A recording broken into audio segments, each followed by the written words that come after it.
नाशिक ग्रामीण पोलीस दलात 43 नवीन चारचाकींची भर, कायदा सुव्यवस्था आणि डायल 112 प्रतिसाद अधिक वेगवान.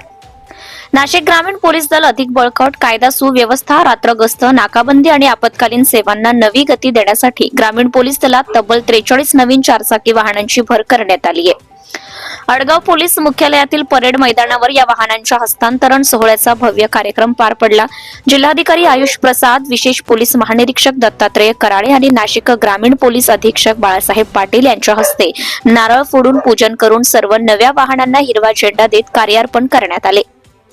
नाशिक ग्रामीण जिल्हा भौगोलिकदृष्ट्या अत्यंत विस्तीर्ण, गुजरात सीमेची जोड, मालेगाव सारखा संवेदनशील परिसर, आगामी सिंहस्थ कुंभमेळ्याची तयारी आणि धार्मिक स्थळांची वाढती गर्दी या सर्वांच्या सुरक्षेसाठी अतिरिक्त वाहनांची तातडीची गरज भासू लागली होती. त्र्यंबकेश्वर, सप्तशृंगी, मांगीतुंगी, शिर्डी विमानतळ, बाजार समिती आणि व्हीआयपी दौरे इथल्या सुरक्षा व्यवस्थेला या नवीन वाहनांचा मोठा आधार मिळणार आहे. ग्रामीण पोलिसांच्या 15,000 चौरस किलोमीटर जबाबदारीखाली 40 पोलीस स्टेशन, 8 उपविभागीय कार्यालय आणि 2 अप्पर पोलीस अधीक्षक कार्यालये कार्यरत असून अनेक जुनी वाहने नादुरुस्त झाल्याने डायल 112 सारख्या तातडीचे प्रतिसाद सेवेवरही ताण येत होता. हीच परिस्थिती ओळखून पोलीस अधीक्षक बाळासाहेब पाटील यांनी जिल्हाधिकारी आयुष प्रसाद यांच्या माध्यमातून जिल्हा नियोजन समितीकडे नवीन वाहनांची मागणी केली. शासनाने सकारात्मक प्रतिसाद देत एकल स्त्रोत पद्धतीने 43 वाहनांची मंजुरी दिली आहे.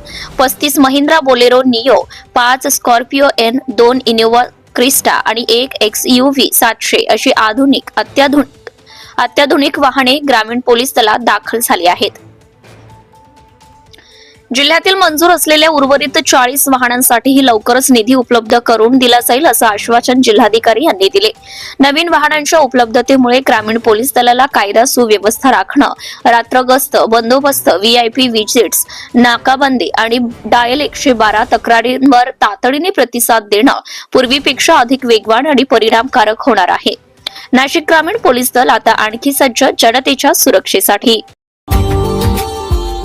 Subscribe now and press the bell icon. Never miss an update.